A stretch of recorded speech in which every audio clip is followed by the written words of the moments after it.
and I'll be right back.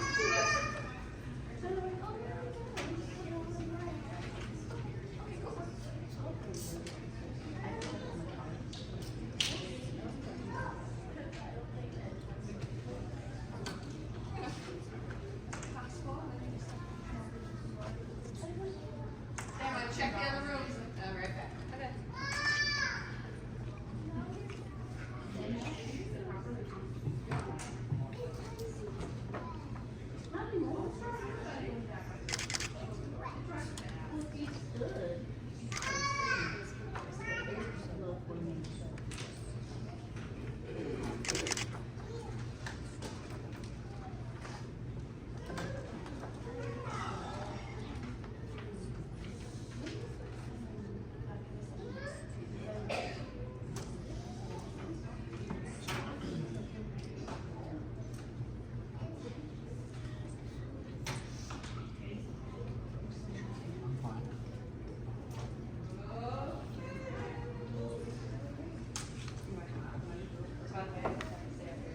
Smile.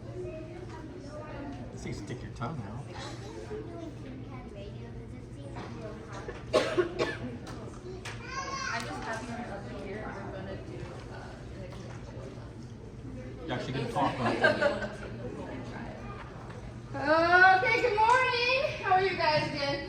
It's been so long since we've seen you, what, 30 minutes? So, first of all, you all have your name tags? You all know where your parents are? In this vicinity? Right? Yours is across the hall. Okay.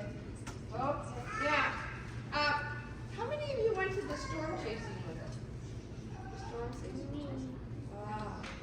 Sam was back there saying, oh, he really liked the storm chasing and he was excited. It was my favorite too. Thank you. Okay, can you say hello to Lacey? And then remember, your ears need to be open and your mouth is closed unless she has a question, okay? Can you give a good big round of applause to Lacey?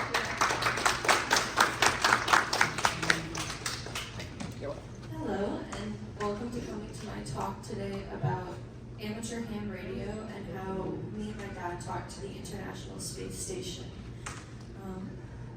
So my name is Lacey Lynn Graham. I'm 20 and a student at The Ohio State University studying meteorology. I've been a ham radio operator for around 14 months now, and my call sign is WX8NRD, which stands for Weather Nerd. So today we're going to be talking about some important adventures that are with the radio basics, ham radio, tracking the ISS, the International Space Station, and some other satellites. And then at the end, if any of you are interested, we are going to be making radio contacts using simplex, echolink, and digital radio, where you guys will get a chance to talk on the radio. So, do any of you have a radio? In the back?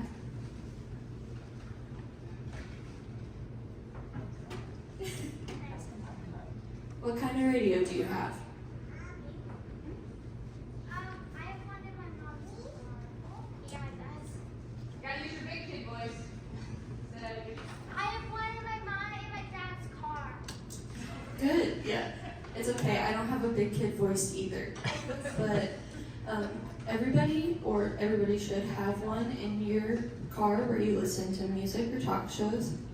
How many of you watch TV? TVs are actually forms of radios. And how many of you have, or parents have a cell phone? Cell phones are also a type of radio. Can anyone think of any other examples?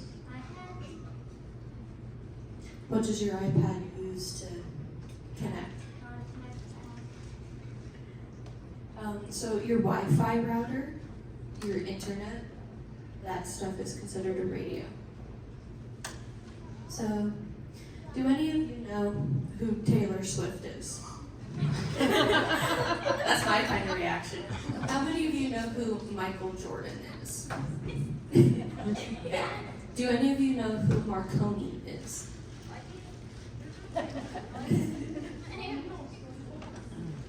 Yeah.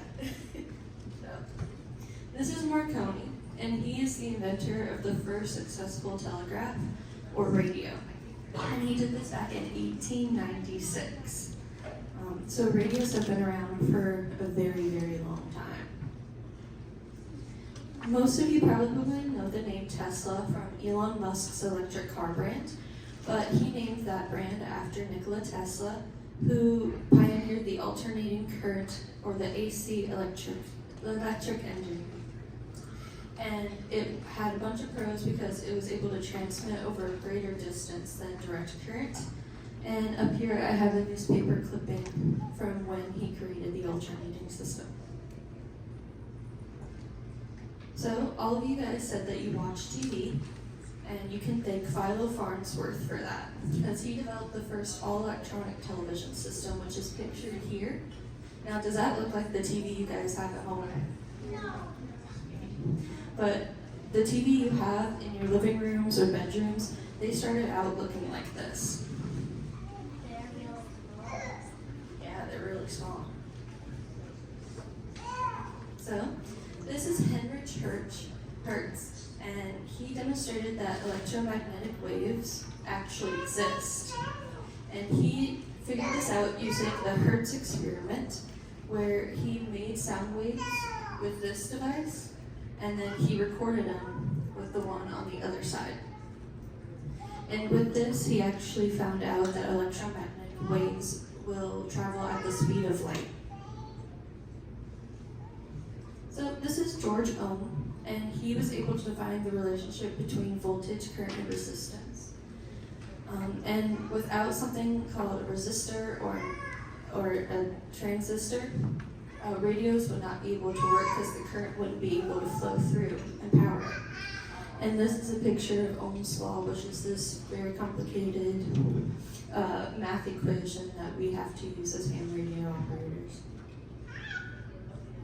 This is Joseph Henry, and he discovered electromagnetic induction, and therefore inductance is measured in henries.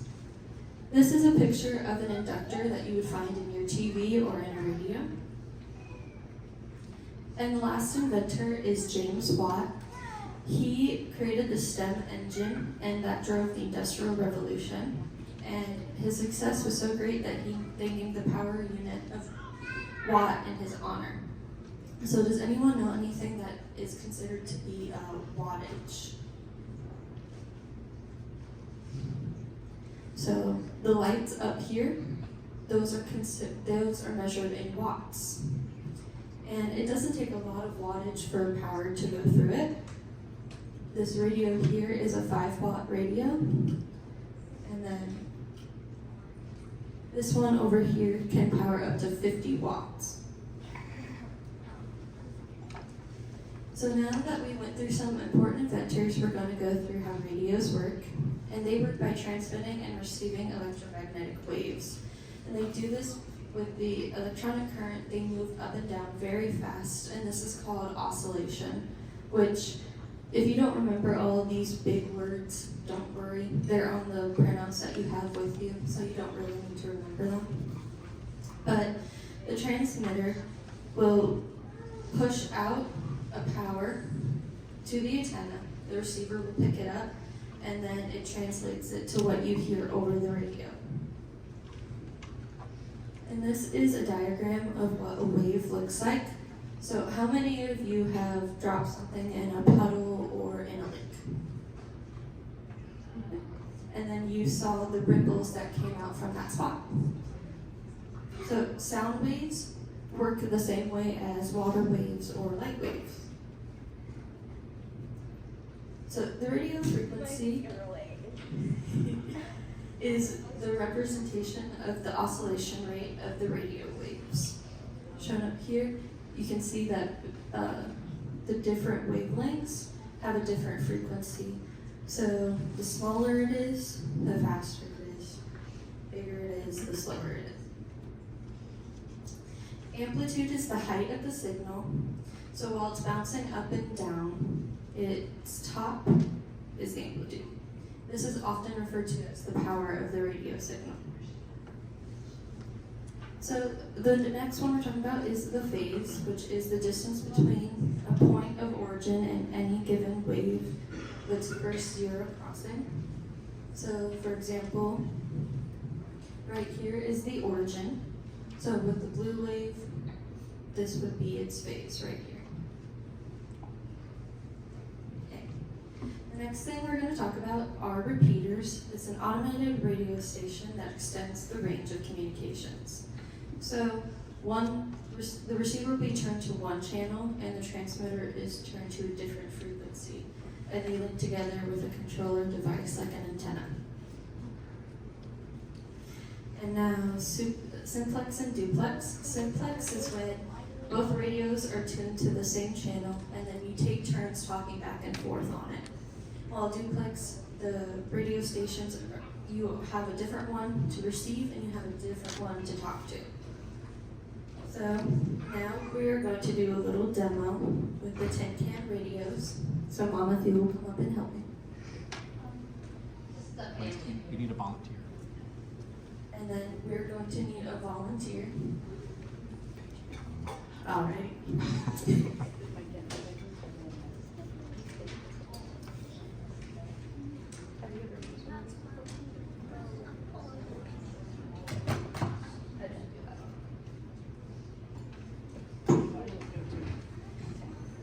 You're going to go to that side of the room. We want this string to be tight. Okay. And then, so first we're going to show you what a simplex is like. Okay. So first I'm going to say hi, and we're going to see if you can hear. Okay. Hold the string tight. Hold it tight. Hold the string tight. There you go. Tight. Can you hear me? Oh my goodness, you're only saying that's all you're saying. You're not even saying hi. You're going to say hello. Say it Stop loud. doing it the way you want that. All right. But how this works is that the string acts as a carrier for the sound wave. So now you're going to say something to me. Go ahead and talk louder. Hi. Okay. And now how a duplex works is I'm the repeater. I just got a message from him. So now I will transmit that message to my mom.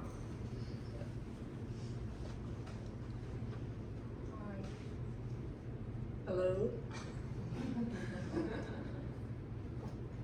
All right, make it tight. Make it tight.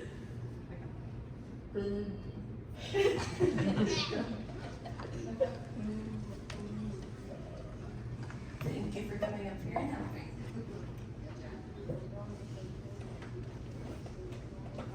So now we're going to talk about AM and FM radio. So AM is when the carrier wave is modulated by height. And when you think of AM radio, you probably think of like the boring talk shows that your parents listen to. And then FM radio is when the carrier wave is modulated in frequency, which is the speed, which is where usually your music will come through is on FM. And they do this because AM radio is good for long distance communication, while FM has a much crisper sound. So that's why they would transmit music so it comes through clear. So the next thing we're going to talk about is software-defined radio. And it is when you use a software and an SDR system that allows for greater flexibility than the traditional radio systems. So I'm going to show you by going to the SDR website.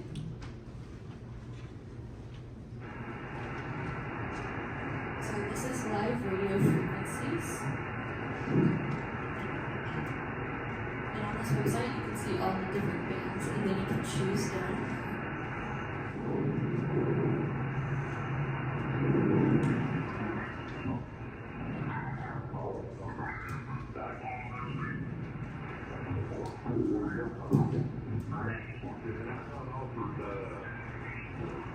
I'm gonna zoom in a bit.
This is much easier on a real radio.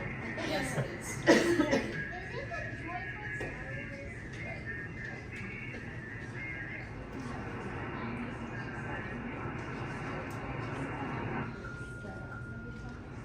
So that's the sound of somebody transmitting data over the radio signals. And that's what's easier to get across the sound on than the talking.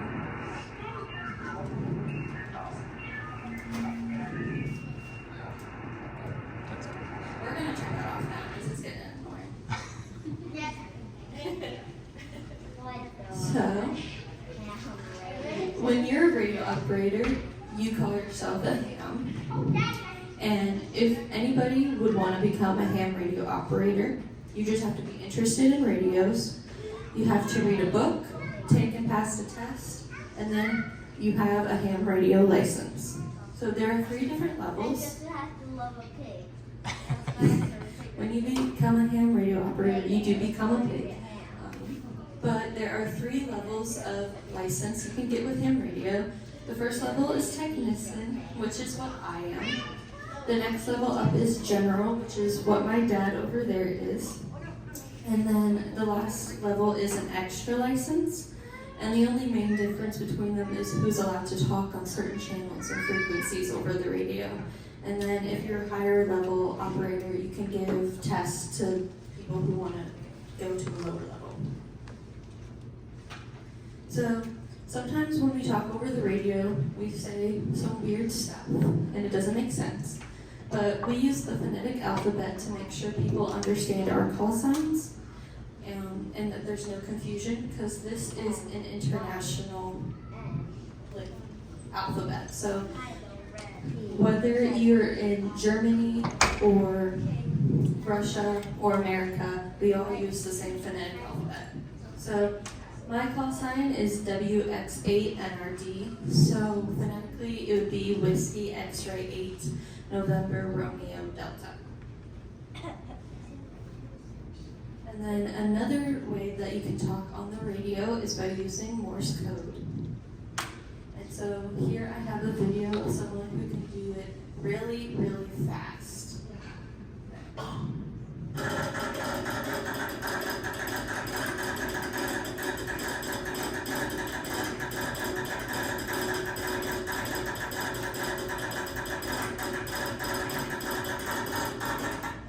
Now, believe it or not, he's actually transmitting information, and somebody on the other side of that transmission will be able to read it, and then it does not sound like he's saying anything, does it?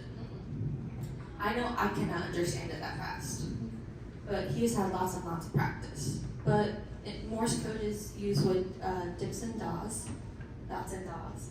So each letter and number has its own pattern. So a big part of ham radio is doing a lot of DIY crafts. And for us, that's making antennas. The one over here, this is a J-pole antenna that me and my dad made. And then the other picture is a picture of my dad and brother trying to put up our antenna that we made. We took a 30-foot base that used to be a TV antenna, and then we put this J-pole on top of it, and it can reach 40 feet up in the air. So what's the distance that you get from having that? So 90 to 100 miles. So it can go from around 90 to 100 miles, being 40 feet up in the air. So while at home, we can talk to people in St. Mary's, Dayton, and even all the way to like Tennessee, Kentucky, Indiana. Yeah, no one is safe. But so the next thing we're going to talk about is the International Space Station. How many of you have heard about it before? Good, that'll make this job easy. So, the International Space Station, or shorthand ISS, is the largest space station to have ever been built. It resides in the low Earth orbit, and its primary purpose is performing microgravity experiments in space. So, I'm going to ask you guys a couple of questions. Do you think I could hear the International Space Station with this radio in my hand? Yes. To whoever said yes, you're correct. And then, do you think I could talk to it with this one? Yes. You'd be correct. When it is directly overhead, we'd be able to talk to it with this one and listen to it as well. When you say directly overhead, what do you mean by that? Okay, that's coming on a slide in a couple of seconds, but Go ahead. so we'll answer that in the next slide. So, an important thing when talking to the International Space Station is something called the Doppler effect. So first I'm going to play you a little sound and then I'm going to explain why it does what it does.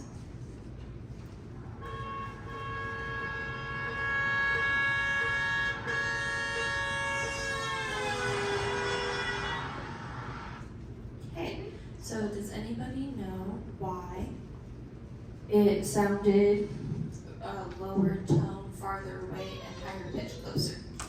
Yep. Yep. Because when it's closer, it's like you can hear it better. And when it's farther away, you can hear that well. Yes, that's part of it. And you? Because when it's closer, the wavelengths haven't traveled as far and haven't spaced out as much. That's correct. Put both of those together and you got the answer. So, when you're standing farther away for something, the wavelengths will space out and therefore it'll create a lower pitch that's harder to hear. And then when it's closer, the waves are pressed together and haven't traveled as far, so they are higher pitched. So, over here you might have seen this while it was sitting outside of the door as you came in. But this is an antenna and system that me and my dad built to talk to the ISS. So this antenna is called an elk log antenna, and we got this from a kit. But the great thing about ham radio is that you can build any antenna from just junk in your yard, really. So to build an antenna like this, you don't need to get a kit. You can just find an old PVC pipe and some copper wire and you got yourself an antenna. And then this is a close-up picture of an adapter that we made for our tripod so that way we could set the antenna on top of it. Now, to talk about if the ISS is overhead, this is an image that shows your degree of visibility with the ISS. So over here, this is when a person standing here can first see or make contact with the ISS. And when it's on your degree of horizon, it can be all the way up to 1,000 miles away from you and you can still talk to somebody using it. Now, when it's directly overhead in the orbit, it's when it is the closest to you and it will be around 200 to 300 miles away from you. And it will be, for example, if it came from this area, directly overhead, I could talk to it and it would be about 200 to 300 miles above my head. And then when it disappears on the horizon again, it will be anywhere from 500 to 1,000 miles away from you, depending on where you are in the orbit. But this is just an example from one area. If somebody was standing like where I am, I could talk to the person in this picture and that far on the other side of me, or in front of me, or behind me. So you could talk to somebody using the ISS's repeater all the way across the country. And in order to be able to talk to the ISS, we need to know where it is. And so we use an app called SatSat, which is a free app on the App Store. That allows you to track all kinds of different satellites. So I have a little video showing how it works. So on the app, you can pick multiple satellites to track, but in this example, we chose to track the International Space Station. So you'll click it, and then you'll get a screen like this, and it'll show you how far away it is from you, its altitude, which is how high up away from the Earth's surface it is, its elevation, and it will show you all the settings you need to put on your radio in order to talk to it. And then it'll also show you the passes that it's going to make in the next couple of days and your degree of visibility from your location. What can you see right now? And then if you want, I can do that at the end.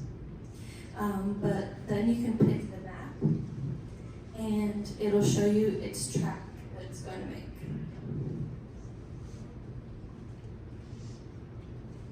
And then when we talked to the ISS, I screen recorded our video of it moving in and out of our degrees of visibility. So we are standing here as a bullseye. And from the ISS coming into our field of visibility where we could talk and it leaving, it took around 10 minutes.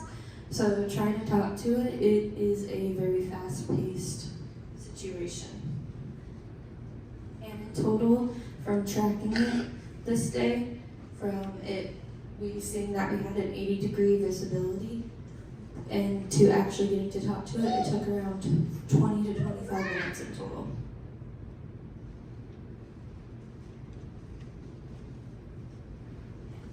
So then me and my dad actually got our first contact with the International Space Station on this day. If you can't tell by this video, we're both kind of nerds.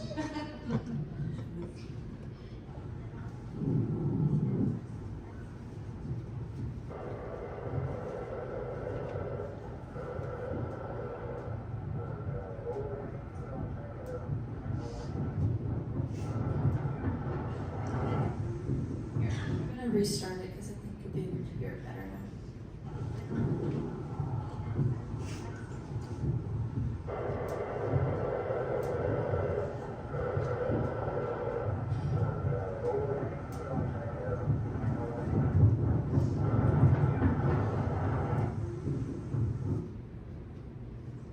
Like you actually heard them talking?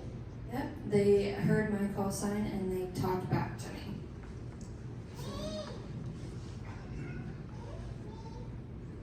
It's not playing anymore. I don't know why. Technical difficulties. But then my dad also got his first contact that day as well. And sometimes your inventions that you come up with, they seem like a really good idea, and then sometimes they don't go the way you think they're gonna.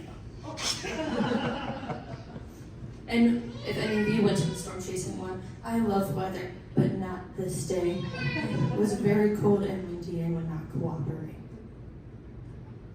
I went in. So, since there was a lot of wind and the audio wasn't that great in that video, we decided to just record what somebody else that we heard talking to the International Space Station.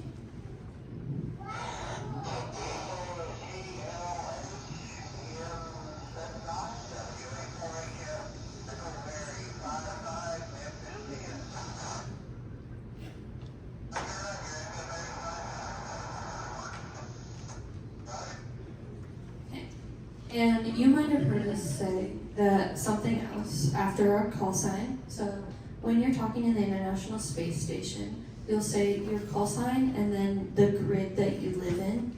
And for us in Lima, Ohio, that is EN70XP.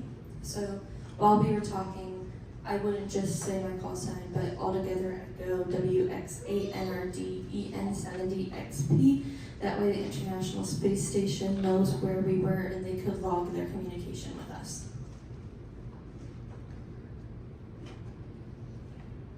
So if any of you would want more information on radio, go to the QR code that you all have with your packet, or you can scan it up here. And I have the ARRL, which is the big radio association, hamschool.org. I have stuff on the International Space Station. I also have all my storm chasing stuff on there.